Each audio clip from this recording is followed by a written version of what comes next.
Hello, everyone, and welcome to my podcast, a podcast about enterprise risk management, ERM. I would like to introduce myself first. My name is Ezgi Özdemir. I'm a risk professional and I have been working in this field more than 10 years. When it comes to the definition or the elements of the risk, there are lots of definitions come into your minds, but basically the risk is delta, and I want to start with the meaning of risk according to this delta definition.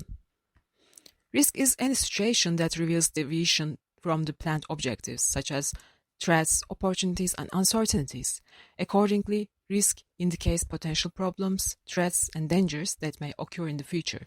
With the definition of risk, the concepts of threat and uncertainty naturally come into mind. However, it should be emphasized that threats and uncertainties also reveal some searches of organizations. Therefore, risk is considered as an important factor that brings opportunities with itself. To summarize, risk is a threat if hazard arising from unexpected events. Risk is uncertainty if it's caused by changes. Risk is opportunity if it can be used positively. And I want to give a little information about the risk concept too.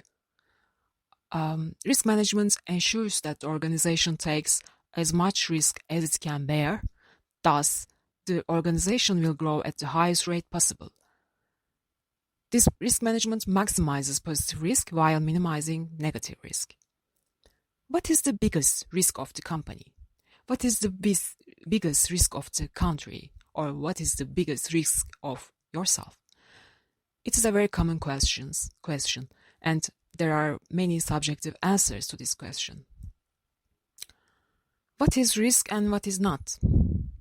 Risk is not only a negative situation that needs to be brought under control, but it is also an opportunity. Risk is not just managed by units in the companies, for example, but it is managed as a holistic concept.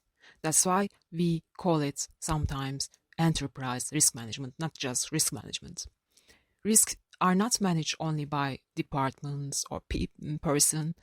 Risk management is done corporately by top management and also department management together. Chris Kite from Cisco says, the reason why racing cars have brakes and steering wheels is that they want to win the race. And also I want to give an opportunity example of risk management. It's a success story. It's a success story achieved by a company that is an international cargo transportation company, which has a major risk management process. They faced a threat in 2010, which can be a good example of an opportunity side of the risk. In this example, this transportation company's risk and threats has been well managed. This transportation company has assessed the risk of failure to provide cargo services to its customers in Europe as a result of the closure of the European airspace to the flight traffic due to various threats such as terrorist attack on aircraft, fog, rain, etc., and recorded the possible loss as a loss of customers, revenue, and reputation. In 2010, there was an incident that most of the organization never predicted. A volcano called Eyjafjallajökull in Iceland broke its 2,200-year silence and started spraying lava. Ash clouds erupting from the volcano caused many airports across Europe to shut down and stop air transportation. The mentioned cargo company rapidly implemented alternative transportation strategies. They previously directed all its flights from Asia to Europe to Istanbul and quickly delivered the products to the addresses. As a result, the negative impact of the volcano threat to the company was minimal and the reputation of the firm increased and they gained new customers as the company delivered its cargo to its existing and new customers faster than the competitors. Other cargo transportation companies were negatively affected by the volcano incident. They could not deliver on time and many risks occur such as a loss of customers, revenue, and reputation. This example shows how organizations turn the risks into opportunities by predicting and effectively managing them. And there is the risk of climate change that we also talk about And ERM helps you assess which areas of your business are more critical and to prepare risk mitigation and action plans to reduce risks. We can go a few steps further and say that ERM identifies potential areas where the organization can benefit related to the climate change. They could take actions to gain opportunities by differentiating their products, reducing their expenses, or by organizing their processes, minimizing their waste and harm to the nature and climate. In general, ERM builds agile structures so we can see the opportunities easily and quickly to adapt the changes. The development of process management over time is very similar to the development of the risk processes. While traditional risk management is vertical and disconnected, ERM is a holistic structure. Let me explain. For example, if the sales team misses passing a single customer complaint about a product or a service to the quality team, it can cause customer dissatisfaction, which can result in repetitive and serious loss. The purpose of the enterprise risk management is to identify the risks and opportunities, to identify vulnerabilities, to assess and measure risks, to decide about the risks, to decide to manage risks, to conduct action plans to reduce the score of the risks to acceptable levels via mitigation plans.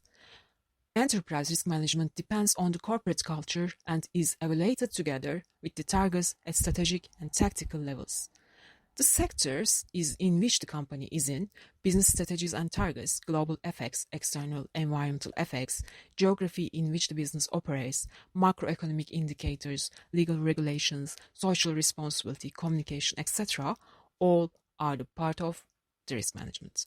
Risk assessment focuses on identifying threats and opportunities and assessing them according to risk appetite. There is integrated structure. It is corporate, it is interactive and proactive, and it has process management in itself. It collects the responsibility, it has common goals. In the ERM assessments, it will not be very effective to go to the departments, process owners, and organizations and ask what are your risks in order to attract everyone into the assessment and strengthen the awareness of the risk management. It is important to create the perception of let's identify your risk together. Let's identify the impacts and the likelihoods together. This should be a collective process because if already finance department has monitored and managed financial risk, for example, corporate communication department has managed risk related to crisis communication, occupational health and safety teams has managed occupational security risks. With ERM, we can do this collectively. An example, we can create an insurance perspective for those in health and safety management. We can create awareness among financial managers that there are also several operational risk vulnerabilities causing financial risks. Besides, if we look at macro trends and their domino effect, it is obvious that macro trends such as globalization, developing technology, and the digital revolution have a domino effect in our processes. Business processes that look quite different from each other are strongly influenced and dependent on each other.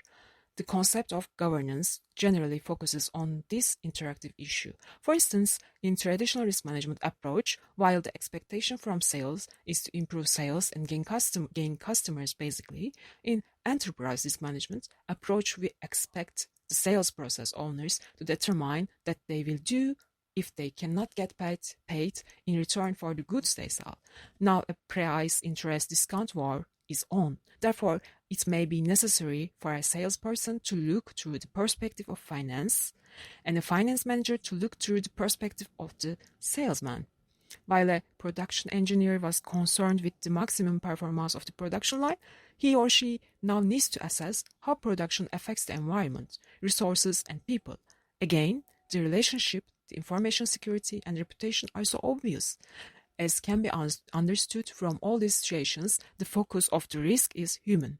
Therefore, training, ethics, and social responsibility are prominent issues today.